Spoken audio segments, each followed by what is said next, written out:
যদি পৃথিবী ভ্রমণ করতে চান তাহলে পৃথিবীর সব থেকে কষ্টে যারা আছে তাদের কাছে একবার ঘুরে দেখেন। এই যে দেখেন, brother what is your name? His name Mustafa? Ese name, bro. Ginako. Godwin. Godwin. গোডওয়ে। তো ওর নাম হচ্ছে গোডওয়ে। মজার ব্যাপার হচ্ছে সে হচ্ছে আমাদের তানজানিয়ান ভাই। এই যে দেখেন এই প্লেটটার মধ্যে অল্প একটু খাবার ছিল, মোস্তফা ওরে দিল। আমি বলছি যে নুডলস তৈরি করা দেওয়ার জন্য। শুনে আশ্চর্য হবেন, এখন 40 কিলোমিটার রাস্তা পায়ে হাইটে আইসা অল্প কিছু খাবার খাইলো। মানে তাদের ঘটনা শুনলে চোখে পানি চলে আসে। তারপর মোস্তফার আমি জিজ্ঞাসা করছি যে থাকে কোথায়। মোস্তফা আমাকে বলল যে সে থাকে হলো যাই হচ্ছে গভীর জঙ্গলে গিয়ে।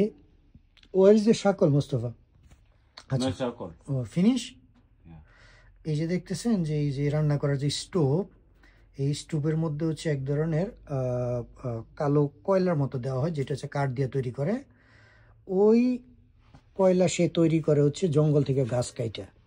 এইখান থেকে তাকে যাইতে হচ্ছে 40 কিলোমিটার দূরে গিয়ে তারপর হচ্ছে ওগুলা কাটে 3 দিনের জন্য। থাকে কিসে জানেন?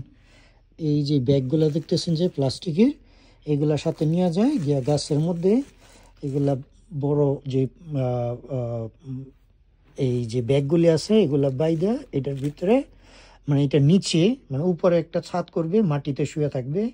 বৃষ্টি পড়লে এটাই, আর বৃষ্টি না পড়লে এটাই হচ্ছে তাদের জীবন। এগুলা দেখার পরে বা এগুলা শোনার পরে মানে চোখে কেন জানি পানি চলে আসে। পরে মস্ত করে বলছি যে ওরে যা পারো এখন রান্নাটা করে আগে খাওয়াও, তারপরে যা করার লাগে করবে।